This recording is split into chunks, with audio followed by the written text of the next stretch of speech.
We are live. Congratulations. You have discovered another meta egg. This one with our I guess we should say show friend, or friend of the show, Andras Jones, an actor, but he's being asked to come on tonight in the capacity of a film analyst. He has asked to watch the other Firm movie, not the Tom Cruise vehicle, but the Gary Oldman, one of Gary Oldman's first original movies from 1989. Now, I guess the first question, hello, Andras, and the first question, I guess, would be, where did you come across this movie? So down the some sort of dark alley of the World Wide Web. I can't really tell you exactly where I stumbled across it, but I did. And being a fan of the Grisham film, The Firm, funny that you talk of it as a Tom Cruise vehicle. I think of it as the first of many great Grisham adaptations to film. And I'm also a big fan of Gary Oldman, and seeing that there was a film called The Firm that had Gary Oldman, and I was just kind of curious what it was. And then when I watched it, there's something that happens in the film that struck me as such a potent synchronicity that while the credits were rolling, I called you and was like, Will, you got to watch this film and tell me if you see what I see. And then you did. And that brings us here. Well, I don't want to let the cat out of the bag just yet. We'll get to it. It's pretty much the highlight. Out of the bag, though.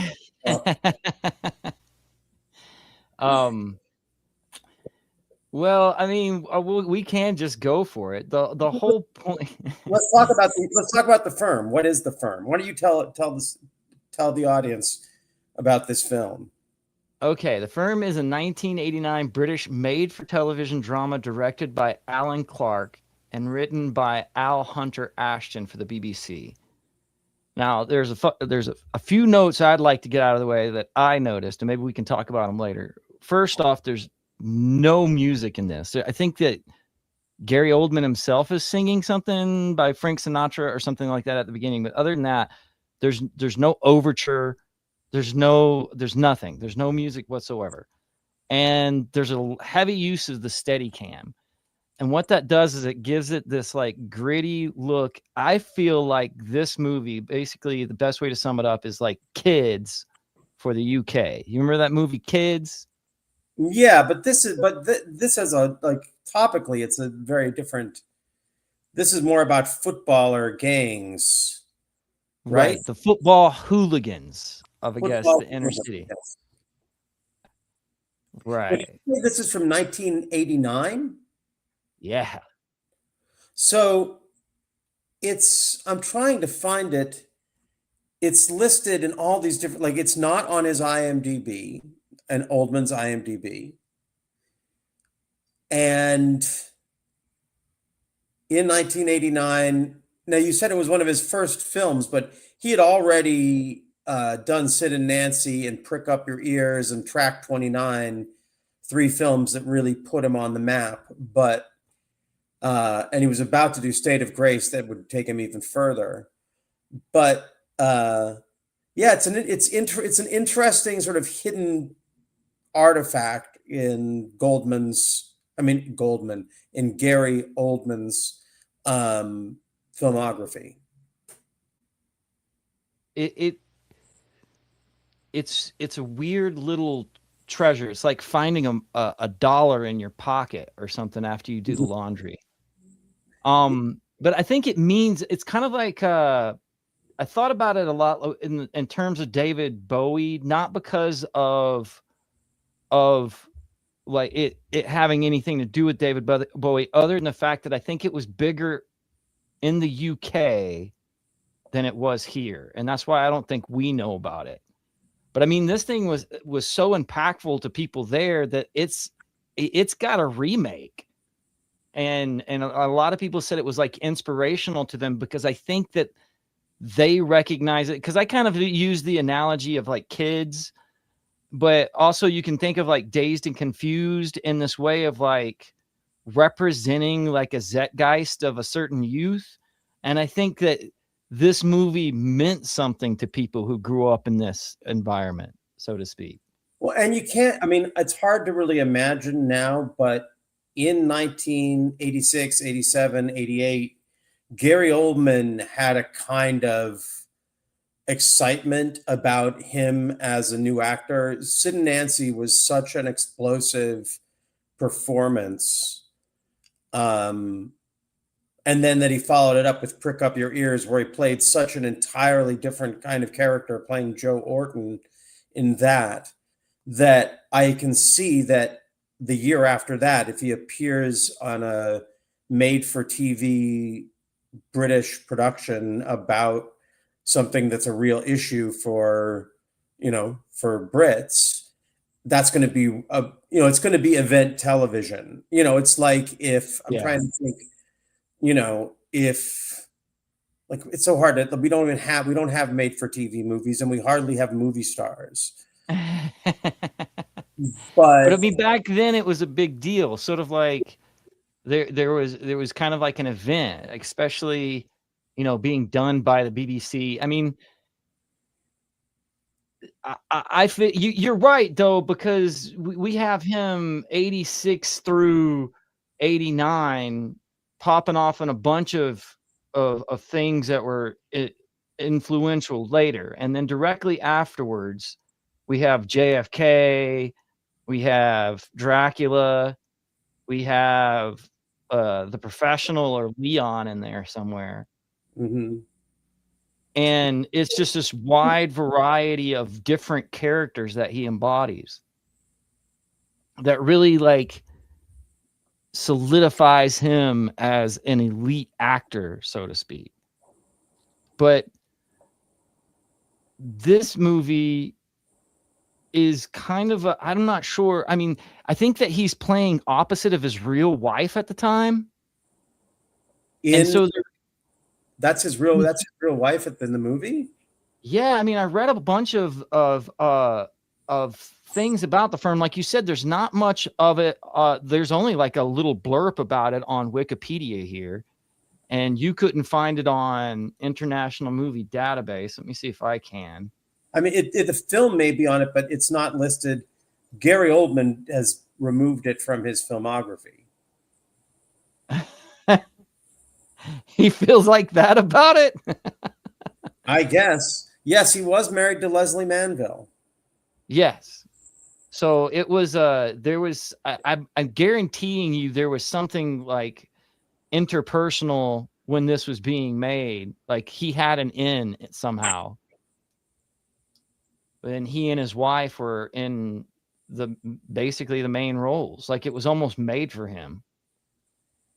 Well, again, like I said, at that point, he was such a hot commodity as an actor, and particularly in England.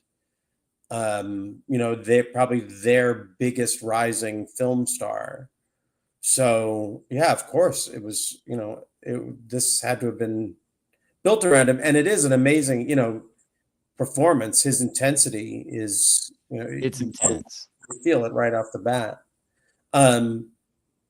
So there's like, it's funny because this, I know you kind of like the hidden artifacts that reveal interesting synchronicities, and so with this one being hidden in Oldman's filmography, hidden by it being more of a British focused, theme and production, and then also having the same name as a much bigger, much more famous film that came out a few years later based upon a very famous novel, which was also, that's just a lot of cultural weight that this film is buried under, which doesn't even really get us to the like all of that is like grounds for interesting synchronicity, but it doesn't even get to what I found, what struck me and made me want to share this with you, which is such a crazy, like, I don't know, a crazy synchronicity that I feel like we should probably talk about it because everything else kind of flows from that. Are you finding that scene? Yeah, it's right here. I can't really play it, which is a shame, and it's a bad quality of the scene to begin with. But what we have is that to set the stage, this gentleman is actually like a real estate agent that Bexy, I think is what his name is. Gary Oldman plays in this movie, but he's on the side kind of running this hooligan gang of football players who are feuding with competing Not football teams. players, football fans. Right. Yeah. But they have like teams, and those teams are like warring and feuding and going back and forth, rising and escalating in violence towards each other. And at one point, there's knives. There's a couple of scenes where people are getting cut up pretty bad. You can see right here. And there's a knife that he leaves out. You can see that Gary Oldman's with his son, and he's talking on the phone. Like a little tiny little, like a little blade more than like a dagger. Like a box cutter or a shank. There, he has it right there in his hand. He picks it up, and while Gary's distracted, the son chews on it. Boom. Look at that. Oh, and they show a little blood and whatnot, and they don't really mention it or show the kid again. But your point was... May I? Yes, go for it. Well, that this all just reads as like I'm watching this kid put this blade in his mouth and sort of chew on it. I'm thinking of Heath Ledger in The Dark Knight telling one of his many different stories about how his face got deformed. And this is a young Commissioner Gordon with this kid who's basically being jokerized. And and I'm just thinking, well, in the realm of synchronicity, now we have to think about Commissioner Gordon as the Joker's father. And right, the story that he tells, and he's like, my dad put it in my mouth and cut me ear to ear. It's like he's talking about Commissioner Gordon the whole time. Like Commissioner Gordon has a dark past. And in the firm, and as Commissioner Gordon, Oldman is sporting the sort of classic mustache. Ridiculously. And I don't know how many other mustache of his characters are mustachioed, but as I'm thinking about it, it's not like he's done, I'm sure he's done it before, but Sirius Black. Oh yeah. But that's maybe like a hair all over. That's not just like the mustache. Right. That's like a whole mane. Right? Yeah. But you're making a good point. Like most of what he, like, if you go back and you look at The Professional, Beloved, when he plays Beethoven, of course, Oswald was clean-faced. Dracula. Like he's kind of got... it's almost like a mask he's wearing, but I think that this is his real mustache when he's in the firm. I think that's how he was in the firm. And I think that, of course, you know, Commissioner Gordon is a character that's been around since the 30s or something stupid like that. So he can't but that was the great thing about, I think the reason fans loved him in that is because he looked like Commissioner Gordon. But wait, I'm not deep in Batman lore. Does Commissioner Gordon always have a mustache? Yeah, pretty much. Like that's the thing is like if you look at Commissioner Gordon in earlier renditions pre-Dark Knight. Yes. So they picked him because he looks like it. I mean, he was a perfect Gary Oldman. Look at that. Like they've kind of like mixed it into where he is. You know what I mean? Like there's such like in the way that Heath Ledger was like the perfect Joker almost.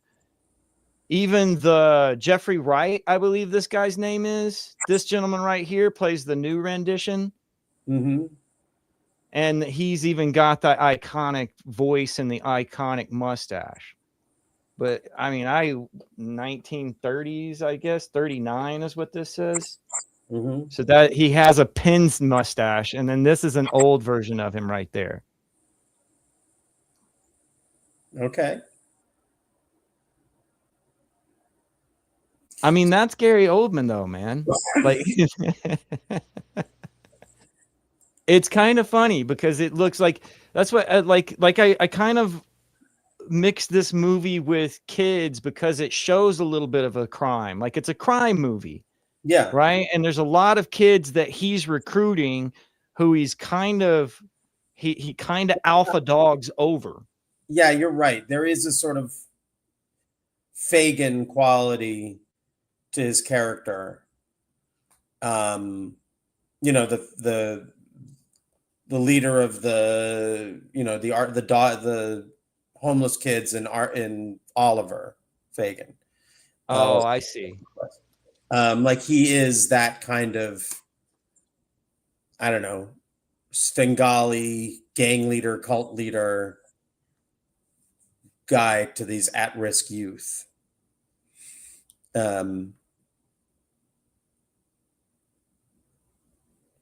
Yeah. So is that all there is to this sync? Is it, you know, is Commissioner Gordon? No, I think there's multiple layers to this. This is why I love it. And it crisscrosses is into like this weird reality bending moment here because I did some research on this. And there's some interesting things that so like The Dark Knight is one of those movies. The Dark Knight and its predecessor with Bane and everything have kind of been pinpointed as being like they kind of bleed into actual events, so to speak, like the Aurora shooting and things of that nature, where there's like a breaking of the fourth wall, right? I think this is really wild. This is kind of a cool little thing, and then we can talk about Mordecai. But so this fourth wall breaking thing actually happens in the firm also. As you can see here, like in Kids, at the end of Kids, the guy wakes up, he looks directly at the camera, and he's like, what happened? Because he's basically these kids running around New York City like free and then, you know, getting into crime and stuff. At the end of the firm, there's like a documentary being filmed about their little band of hooligans. And they break the fourth wall because they sort of like start attacking the film crew and throwing beer at them and pushing the film crew. So this film crew that basically didn't exist the whole movie, like all of a sudden exists, and the violence spills over onto the other side of the lens, so to speak. Are you with me so far? What do you think about this? Well, it makes me think about the, you know, that the stuff around the Dark Knight when like there was that like you were saying, like that the shooting. Like, did you mention that, or was I just thinking that when you were talking? Yeah, I think I did mention that. Like, you know, like there's a moment where the people in the theater weren't really sure if it was part of the show or not. Yeah. So that definitely resonates, syncs up. Now, let me see if I can find it. We did a little research. So Ledger and Oldman never worked together outside of The Dark Knight, but your research turned up that Oldman accepted Ledger's posthumous Best Supporting Actor. Oh, it was a Best Supporting Actor, wasn't it? Well, let's see. The honors continued on Sunday's Guild Award for late Heath Ledger's. The actor's iconic Joker role was awarded the Statue of Outstanding Performance by a male actor in a supporting role, which his Dark Knight co-star Gary Oldman accepted on his behalf. Basically, they went out to dinner. He is Heath Ledger's old man. He's old man. He's the old man, right? he's Ledger's old man. But I mean, you can think of like the Joker, because that's what happens like in the new Joker movie with Joaquin Phoenix, right? That same kind of argument. You don't know if it's the Joker because it's not really the old Joker. It's like this new icon of someone who influences the Joker that we know. And this body of Joaquin Phoenix, who on television does this act of violence and creates like a real life riot in the streets. And let's see here. I mean, that's basically what happens in the firm. It gets to the point where it's just that they're doing whatever they want. And there is, let's see if we go down here, legacy. Has described as a cult classic. And remake, here it is. The Nick Love. I'm not familiar with Nick Love as a director, but he's definitely English. Do you know him? No. And then he made The Firm in 2009, based it around the football hooligans again. And it's a remake of the 1989 version, except it's told from a different perspective. Like one of the kids that he's always mean to, so to speak, that he kind of pulls out. Like, you remember there's this incident where one of this young boy's face gets sliced and the family members of the boy are upset. They kind of like hold Oldman responsible, where one of those boys is the point of the main character. And then Bex, which would be the character of Oldman, is played by Paul Anderson, who I really can't get too much information on. But the interesting thing is that during this, now look at this right here, on October 31st, Halloween, where people dress up as something that they're not, like Batman or Commissioner Gordon, it was revealed that stills from the movie were released by Scotland Yard in relation to the 2009 Uptown Park riots. Police later released the following statement. The images appear to have been taken from a motion picture. We wish to apologize unreservedly to those affected.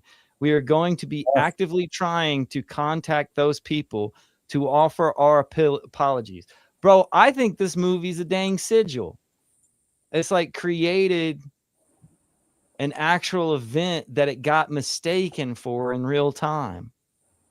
Isn't that cool? That is, very War of the Worlds. I mean, that's what right. Good point. That's what the sort of the sinkheads live for, right? When the film like affects reality in some weird way. Yeah, when it becomes indistinguishable from reality, when people are like that, when that line gets thin and blurry for people, which I think is always the case, but then when it's sort of explicit. Yeah. Talked about, now there was like the magnet hair toy is what I'll call it. Yeah, Wally Willy, Willy Woolly, Woolly Willy. Do you remember these things? Yes. Are we getting into, are we talking about mustaches now? Yeah, we're going to start talking about mustaches and head right into Mordecai. Okay, well, there's that's an area where I have a lot of interest. Yeah, well, I see. Like up underneath your name here, it says Smushkin Lives. Yes, one of my sort of my longest and most enduring client and creative friendship is with a character named Andy Shmushkin. Goes just by Shmushkin, and he is in the pantheon of great mustachioed artists, along with Burt Reynolds, Jim Croce, and Gary Oldman in The Firm and Batman. And I could just keep going on, but everyone's got their favorite mustachioed artist. I don't know, who's yours? I don't know. Shmushkin might be up there. I was always a big fan of ZZ Top, though. You know, I mean, they're a little bit more than the mustache. If there's a beard, I don't consider it to be a mustache if there's a beard It would involved. have to be Frankie Mercury. Mercury's definitely has the stash, right? Freddie Mercury, yes, he has the stash. Yeah, he almost has like like a real version of the Groucho Marx stash. So Oh, Groucho is the iconic stash. yeah, I mean, there's I always mean, the Hitler's a stash. well, but Hitler's got Charlie Chaplin. Charlie Chaplin was had the movie star stash that Hitler was, you know, it's like if you wear Brad Pitt's glasses, they're not your glasses. You saw Brad Pitt in the movie wearing those glasses, and now you wear the Brad Pitt glasses. Hitler was wearing the Charlie Chaplin mustache. He was the most famous movie star in the world. But that is an interesting, the power of taking the Chaplin stash for Hitler. Definitely I don't know, a serious power grab, which is in alignment with his other power grabby ways. Yeah, Shmushkin, Chaplin, Hitler. And Mordecai. You have it up there. My favorite comedy of the 21st century. Really, because this movie gets a lot of hate, man. I think it's like 13%. I believe I remember there's a podcast out there with you somewhere called The World Is Wrong where you talk about Mordecai. Yeah, we did an episode on Mordecai. My co-host also hated the film. I don't understand it. The argument is that it's not funny, which I have a hard time accepting because every time I watch the film, I laugh from the very beginning. I think like Johnny Depp's performance, I think everyone in it. I mean, Ewan McGregor has a scene where he has one of the funniest line readings I've ever seen. Gwyneth Paltrow is great. Depp is on another world as far as comedic acting. I think it's probably his last great performance. His last great. That's a bold. I mean, I think you're justified in making that statement. But yeah, it's kind of a ballsy statement. I mean, he really can't do much without makeup now. I guess the mustache is a makeup though. But it's such a physical performance. He still has there's still the sort of youthful, I don't know, edge to his personality and his face. Obviously, he's been through the ringer in the last 10 years and it shows. And sort of like what we were talking about before, how the film affects reality. Well, that feedback loop definitely works in the case of Johnny Depp. And there's, whatever you think about his acting is going to be overwhelmed by the trial and all the gossip with him and Amber Heard. But in Mordecai, and you say people, like, it's true, it is a film that has a very bad reputation that I think is undeserved. But considering that the plot of the film is based around people hating his mustache, which is, I'm sorry, a fantastic mustache. And for anyone to be making a movie that so defends, or I don't want to say, it's not even fair to say it defends, although it does, but really champions the mustache in a way that I don't think any other film has ever done. The fact that the overwhelming response of the world is similar to Gwyneth Paltrow's response to her husband growing the mustache, to me adds to the comedy. I'd like it if the film was more popular and I found more people who also I could talk about it, who enjoy it, talk about it with who also enjoy it. But I do think there's something very funny about people hating this movie as much as they do, considering how great it is. I mean, it is. My experience of it is that it is a genuinely great and funny movie about a topic, obviously, I'm passionate about. I don't have a mustache right now, but I have worn one at different points in my life and find it really interesting who is offended by it and who is, I don't know, entertained, drawn to it. It is a mustache can be an incredibly divisive thing. It can be, it can Especially be. if you wear it. Yeah. If you're wearing it, it can be very divisive in your life. Wow.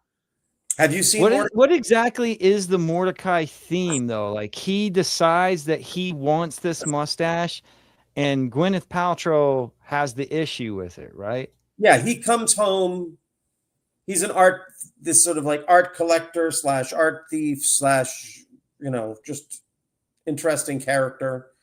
Upper crust English.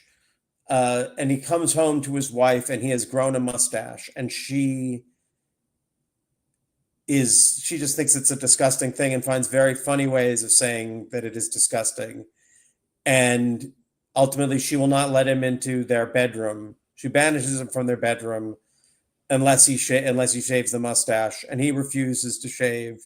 And it kind of sets up a sort of, I don't know if you ever watched the Thin Man movies, with Myrna Loy and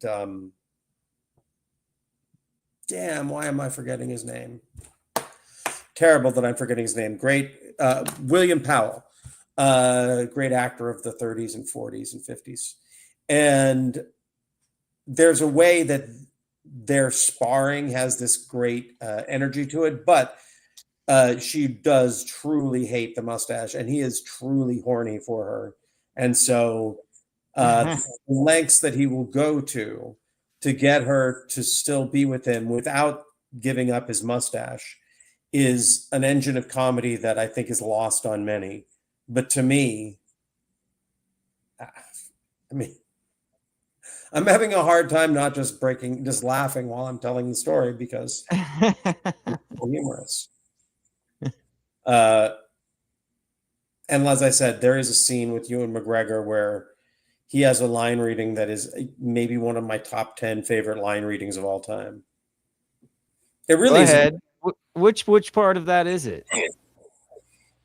It's when he has a meeting with Gwyneth Paltrow. He plays MI6 agent who is trying to get Johnny Depp's character Mordecai to go and steal some art that has something to do with saving the world. I don't really remember the MacGuffin of it. But he and Gwyneth Paltrow and Depp's character in the world of the film, they all went to school together, and Ewan McGregor always had the painful crush on Paltrow, and Depp ended up with her. Mordecai ended up with her. So in this scene, Paltrow is sort of using her power over Ewan McGregor to get information.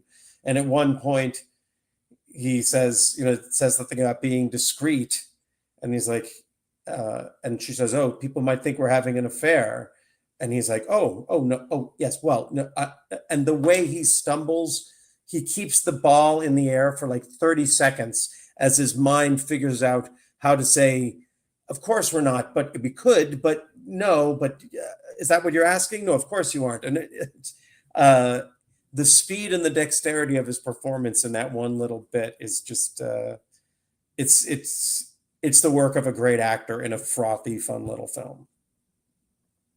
It's just so loaded with talent. I mean, like I said, Paul Bettany was in it, though I didn't really see any. It's not like a Bettany film, but there's Bettany, there's of course Ewan McGregor, there's Paltrow, there's Olivia Munn, there's Depp, and it's just Jeff Goldblum. Goldblum. I tried to see if there's anything that Gary Oldman and McGregor have been in together, and it said Ewan McGregor and Gary Oldman performed together at the Celebrating David Bowie charity concert on February 8, 2016 at the Roxy. They must have worked on something together. But, you know, bringing it back, because, you know, we're here with the firm. What I'm curious about, and I'm trying to think about, is there are a lot of Oldman performances that I think of as having a great sense of humor to them, but I have a hard time thinking of comedies that he's done. Who, Oldman? Yeah. Yikes. It seems like... What would that be? That feels like there's got to be one, right? Yeah, I mean, like, he's funny in The Professional, and he's funny in True Romance. Oh, well, shit. Interstate 60. Have you ever seen Interstate 60? No, what's that? Oh my God, bro. So it's basically it's Bob Gale, the writer of Back to the Future. Uh-huh. And it is as quirky as it gets, but Gary Oldman plays a puka. Like he had, oh man, how do I even, it's just this wild ass ride. In a bar, a college student affirms that the United States does not have any folk tales involving characters who grant wishes. An elderly man then interrupts him, insisting that he is wrong. He mentions O.W. Grant, who carries a pipe in the shape of a monkey's head, who is Gary Oldman. Grant travels the country granting wishes to strangers, usually messing with them in the process. However, if he likes you, he will play it straight with you. So Goldman plays this like wish granting like fairy named Old W. Grant. It's got James Marsden in it. Christopher Lloyd is in it. Michael J. Fox is in it. Kurt Russell is in it. And Margaret is in it. This movie is out of control. When's it from? 2002. Okay. I'm looking at here. He did do a bunch of like TV appearances on like Tracy Ullman. Tracy Ullman, and on Greg the Bunny. Well, come to think of it, he does a lot of voiceover work for cartoons. But he's not a comedic guy, bro. No, it seems like I mean Tinker Tailor Soldier Spy was a laugh fest, but I don't think it was because of his performance. Oppenheimer, right? He's actually really funny in the thing that he's in now, in Slow Horses. You could say that is maybe his first genuine comedic character. I mean, there's a certain comedy aspect to Sid Vicious. Yeah, but that character is so like that's a heartbreaking character performance. Have you seen Sid and Nancy? Oh man, dozen times at least. I had a friend who has made me watch it over and over. He was a huge fan of the band, of the Sex Pistols themselves. So it was like he loved the Beatles and he loved the Sex Pistols. And so I watched a shit ton of Beatles movies and that movie over and over. Oh, that's right. He plays the devil in the Guns N' Roses music video. Have you ever seen that? Mm. Okay, let's see here. Maybe since I don't have you. Since I don't have you, I don't have hopes and dreams. You remember that song? Nope. I don't have anything. No, I think that's by the time that came out, I had moved on from. Were you ever When Sweet Child of Mine came out and those first two singles, they were kind of undeniable. Even if you didn't necessarily like the band, those two tracks, Welcome to the Jungle and Sweet Child of Mine, were, they're great. So in this, Goldman plays basically the Joker. Yeah, you're You know calling what? it too. Look at him. He's like in white face with these exaggerated eyebrows and blackened eyes. He basically plays the devil.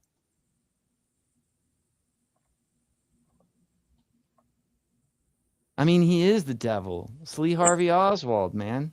Why you say Lee Harvey Oswald's the devil? He's a patsy. He's the patsy. He's the fake devil. True Yeah. Romance. Oh my God! Have you ever seen True Romance? Well, of course, yeah. I mentioned it. Yeah, that's White a Boy Day. That is a comedy role, right? Yeah. All right. Well, my goodness. I mean, the thing is like from a sync standpoint, I get scared at individuals like Gary Oldman or say Samuel L. Jackson because there's just too much there.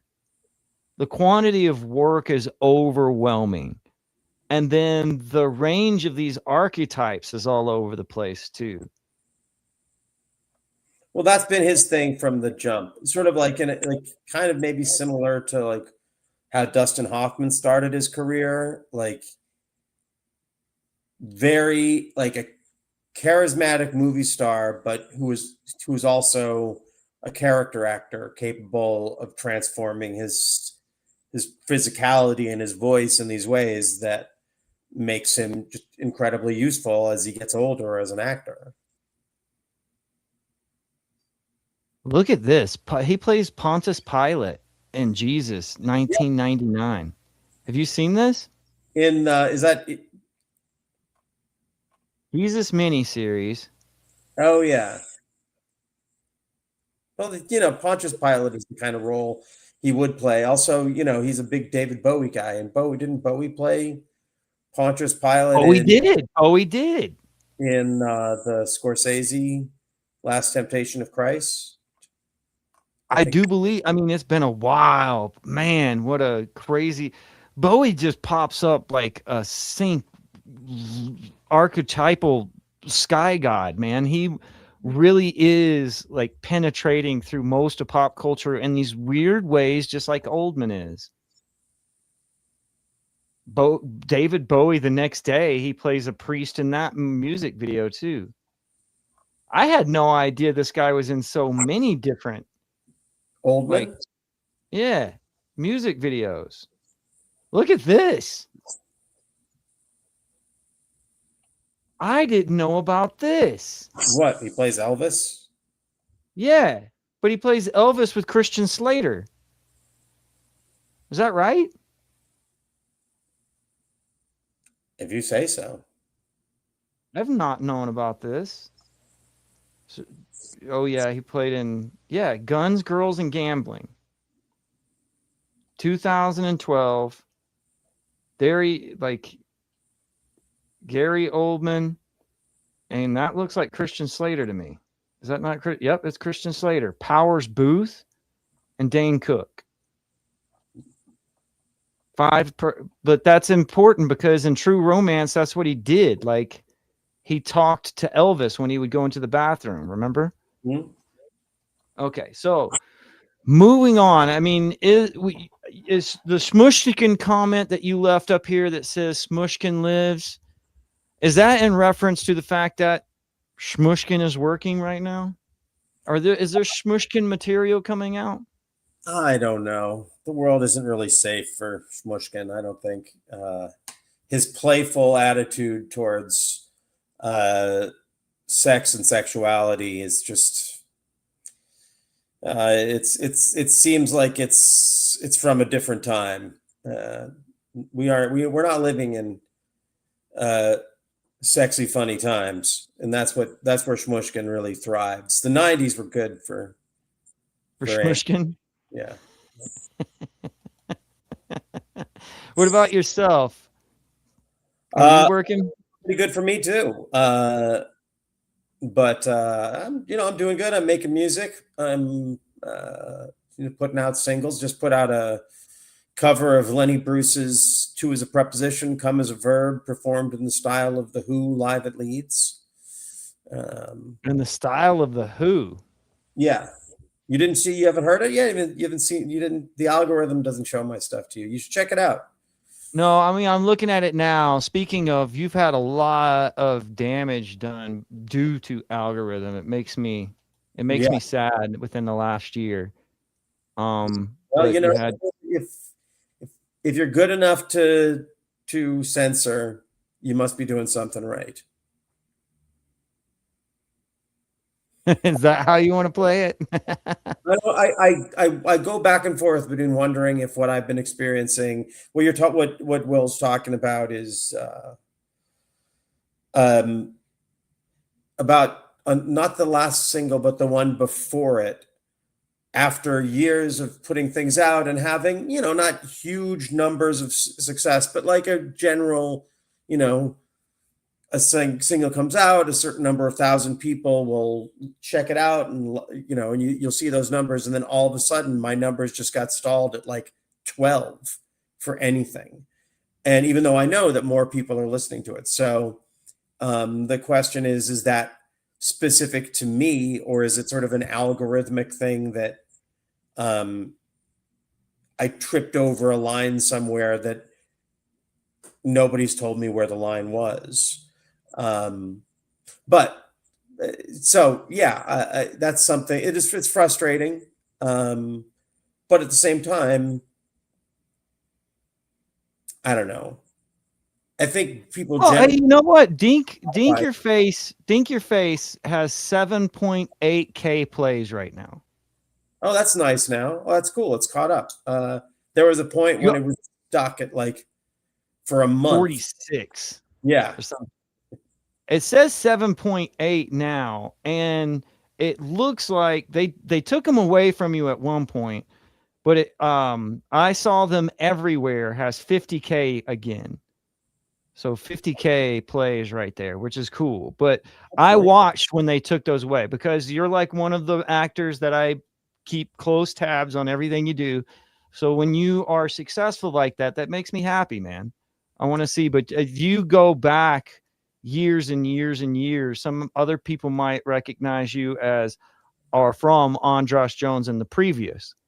Are they on here too? I'm gonna see No, the previous. I haven't put Mr. Jones in the previous up on that stuff just because it's really hard. It's that band. We named our album. We changed our band name with each album. So there was Mr. Jones in the previous, Mr. Jones and the Fascists, Mr. Jones and the Hard Feelings, and then just the previous. And in the modern world of releasing music, that creates some real hurdles. I've been tempted to put out the previous album, Unpop, and maybe just like the previous featuring Andras Jones, and then it would stay in my musical collection. But that's yeah, you can find all the recordings from my band at my website, previouslyyours.com. And I uploaded them all to SoundCloud. This is probably one of my favorite. Yeah, politics will get you gigs is like one of the best lines. I really, really, really am jealous and admire your cunning nature with words. And a lot of your more humorous stuff like Dink the Face and this whole album right here, which has, if I remember correctly, has April 19th, which is just lyrically so rock steady. I love it. But also, it's the anti-holiday. All the songs are sort of shots at different American holidays. I thought you had one called Pumpkin Lovin'. Was that not on this album? That's a Christian song. That's a shmushkin. That's where is shmushkin on here? Is Not Andy? on Spotify, no. I should get his album up on Spotify. Maybe this conversation will inspire me to. The I, world needs Shmushkin. The world might not want Shmushkin, but the world may very well need Shmushkin in these times. I believe so, man. I do. I do. Gentle, humorous, mustachioed men. Mason. Mustachioed men. The world needs mustachioed Gwyneth Paltrow's. Uh, or Sarah Silverman's. I'm a big fan of the. She has a great photo where she's wearing a mustache. She carries it off fantastically. I feel like there's a little bit of symbolic weight. There's a node, a sync node called the bearded woman. Beware the bearded woman. What do you think in your interpretive like history? I mean, you're well versed on different ways of interpreting things and symbols and tarot cards. I, what would the bearded woman like? If you had a dream about a bearded woman or a woman with a mustache, what would it mean to you? See, why do you keep putting beards and mustaches in the same category? They're very, Do very. not. Yeah. Okay. No. Touche. A, a mustache is a choice. A beard and a mustache is just like laziness. You can keep it groomed, but it's not like you have to maintain. It's just a very different thing. I've had a beard, and when I have a beard, I feel like earthy and grounded. When I have a mustache, I feel like Authoritative? no. Sassy? Yeah, Burt Reynolds in like the classic era Burt Reynolds, or or Depp and Mordecai, or Charlie Chaplin. Not like Hitler. Different Not like different. The little. I mean, even though I appreciated Chaplin's little thing, that's a nonsense mustache. There's a great scene in Mordecai. So everyone's been giving him shit about his mustache in England, and he comes to America. And he's staying at the Standard Hotel on Sunset. And he gets in an elevator, and one after one, guys come in, and they all have these awesome mustaches. And the look on his face of just pure joy to be in a place where there's a bunch of other mustachioed men. Yeah, it's a very different thing. Where were we? I'm sorry. Oh, you were talking about the bearded woman. Yes, mustache. We'll say mustached lady because that seems to be more appropriate. Like a woman with the beard, like you say, could just be a very testosterone filled lady, you know. But a woman with the mustache is different. Well, I don't know. I don't know if you have if you've been in intimate relationships with women with dark hair before, but they do a certain amount of work to keep the errant hairs away. And but if you get to know them well and they'll be honest with you, they'll admit that they do sometimes have a little stash. So so I think it's a misnomer to think of a mustache as only a male thing. It's a mistake that I actually made in a song that I was working on with Shmushkin, where I was sort of thinking of the mustache as mostly a male thing.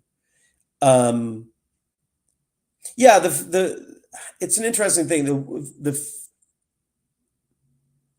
The female relationship in society to hair on any part of their body other than their head or their eyelashes seems like an area that's fraught. And I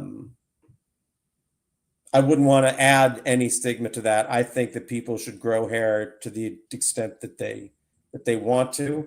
I had someone tell me a term.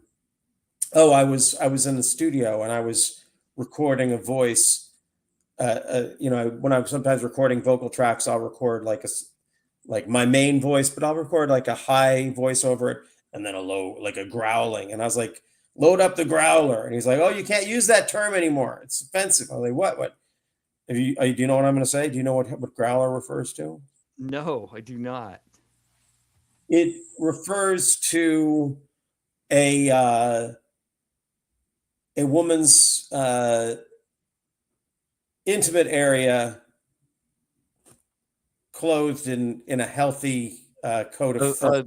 A bearded clam, and I guess. You want to say it that way. And I was like, well, wait a second. Rawr. First of all, you can't make that like unless growler is negative. Who's to say that that's a wrong that's a negative thing. But again, it speaks to it. Like my point in saying that was that when he said that it was a negative thing, it just sounds like a descriptive thing. It's yeah, I mean, growler kind of sounds derogatory. I mean, like it's like a little further, like a honey badger that doesn't want you to get anywhere near it. Well, at the same time, it could be empowering. It's one of those things where I guess it all depends on how you use it, not just the term, but the actual growler. I come from the Northwest, the land of microbrews. So to me, a growler is a to-go container for a big gulp. a thing of beer. Yeah. A growler beer. So as far as the archetype, is there an archetype of the mustachioed lady? I mean, the bearded lady is like a character from the circus. And bearded lady is a person from the circus. To go really esoteric, the Knights Templar had a head that they were supposed to worship that was supposed to be like a bearded woman. But there's also, I mean, there's just this idea, like Gwyneth Paltrow in the movie Shakespeare in Love kind of highlighted the fact that females played males and males played females in Shakespeare movies. Plays. What's that? In Shakespeare plays in the original. Right. Yeah. Right.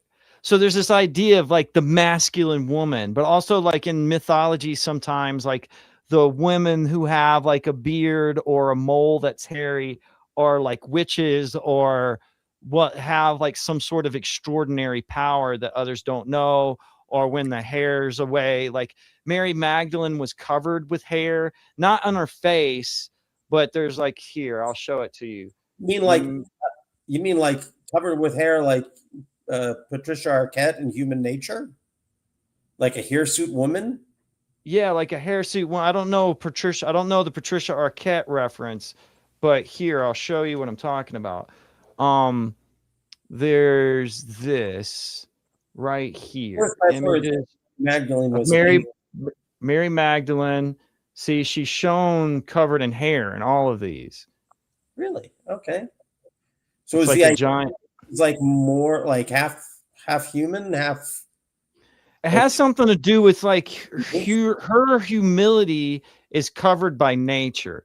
So the idea of like Adam and Eve realizing that they were naked, then they covered themselves up in clothes, but clothes are kind of like symbolic of like culture, right? And so she is natural. Mary Magdalene is supposed to be natural, and that she covers up her humility with nature as long hair. That's the best that I can deal. But I mean, symbolically, you were saying that she's covered by her own long hair. Yes, like in these pictures that I'm showing you here, covered with hair. Body is totally covered in hair. But like because her own long hair is cut from her head.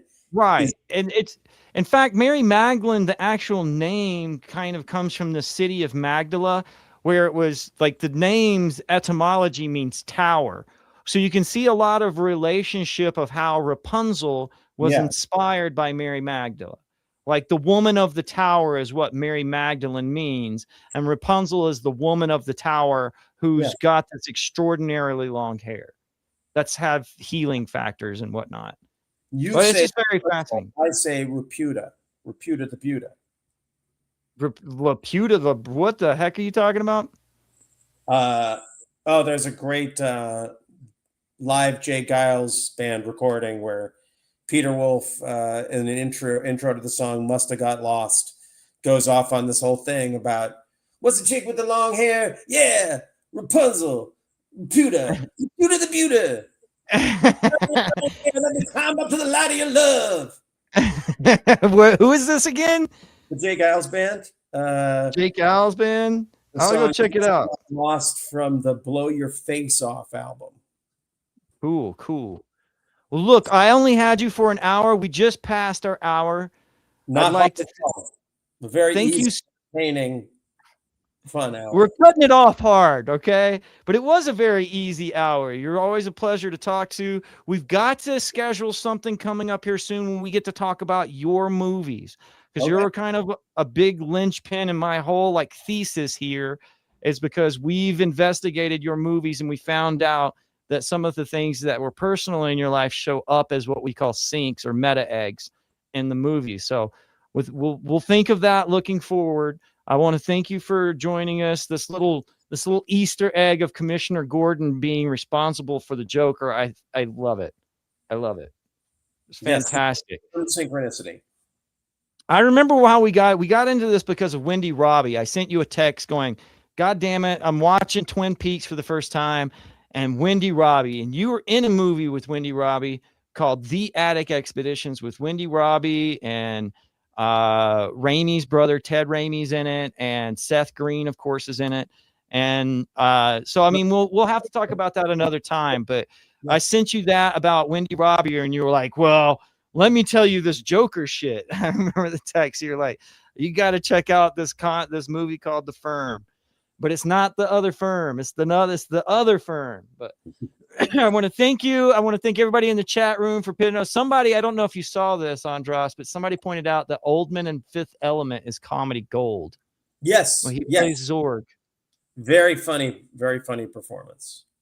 It's outrageous performance. That's such a great movie, and it's aged really well, I feel. But we'll have to talk about it at another time. Thanks again. If this is your first time watching, hit like, hit subscribe, tell your mama about Meta Egg, and, stay away from beware the bearded woman.